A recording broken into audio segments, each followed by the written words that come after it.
Hi everyone, happy Monday. Don't really have anything to say for this bit, so sit back, relax, grab your cups of tea and let's get started.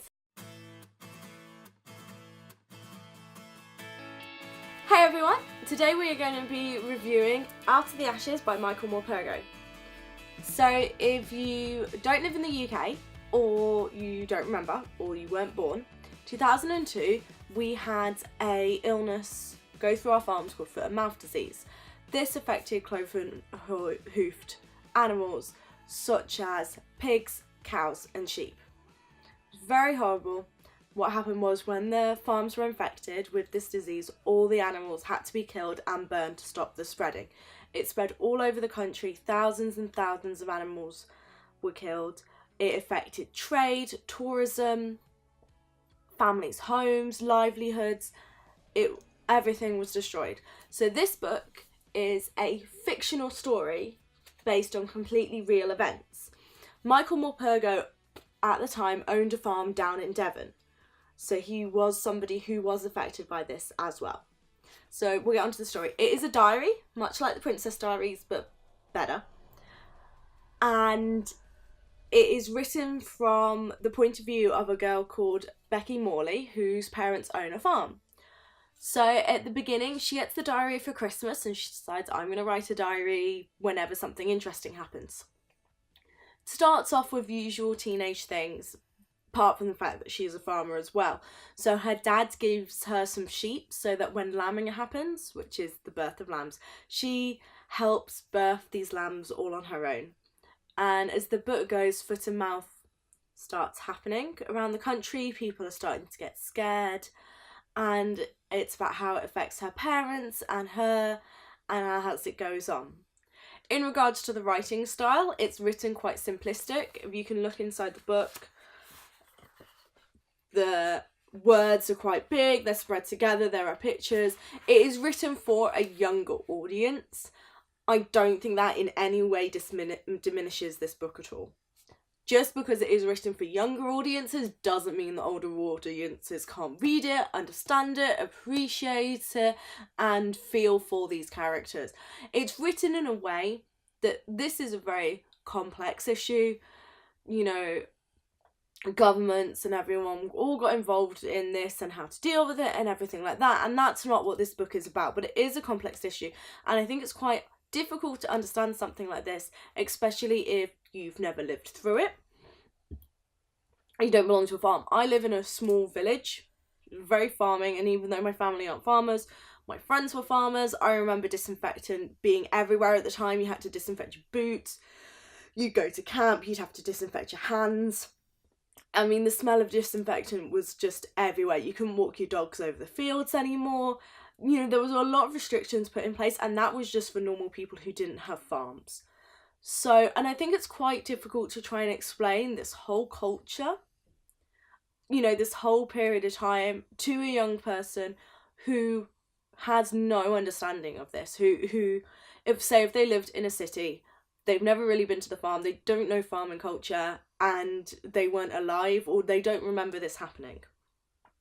So it is written in a way to try and get people like that to understand what was going on and to empathise and sympathise with these characters, which I think the book does a really good job. It deals with a lot of things. It deals with suicide, it deals with death of animals, death of pets, guilt, all things like that.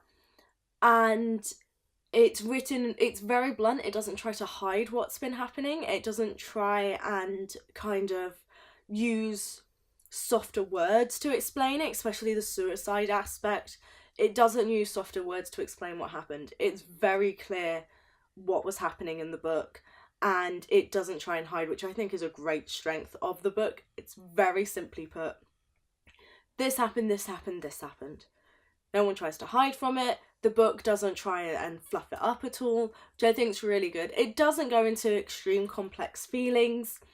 It does quite a bit of tell not show, because it's explaining it from her point of view, and it is written kind of how you would think a child's diary is written. Just this happened, then this happened, then this happened. It isn't trying to be very intelligent with the writing, and I think that works in a benefit to the book due to the story that it is trying to tell. One of my favourite parts of the book, though, and it's just fun because as you get older, people don't use insults like this, but her and her friend fall out and she calls her a cow, and it's brilliant. And then the next, like a week or two later, her friend's like, "Oh, I'm sorry I was a cow." She's like, "That's okay, I like cows." And then they're friends again, because that's what happens when you're kids. You fall out and you become friends again, and it's not a big deal. I really like that, just small kind of childish aspect in a book that's very serious and very adult. So I think one of the great strengths of this book is that it kind of shows how much life can change in a year and how everything can change in a year. You have a whole life and you have a home and you have everything built up, and in 1 year it can all go away.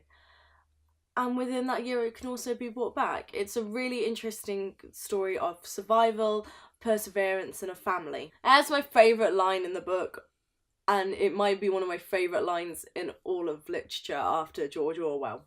"So the worst wasn't the worst. Sometimes prayers do work."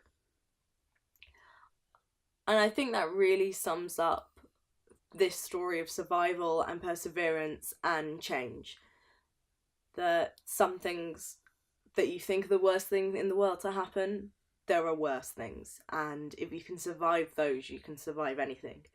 It's a really, really great book that I can't recommend enough. Award. This book is going to get the award for the first book of 2018 to make me cry. It was actually the first book I read in 2018. I think I read it at about 2-3 in the morning on the 1st of January.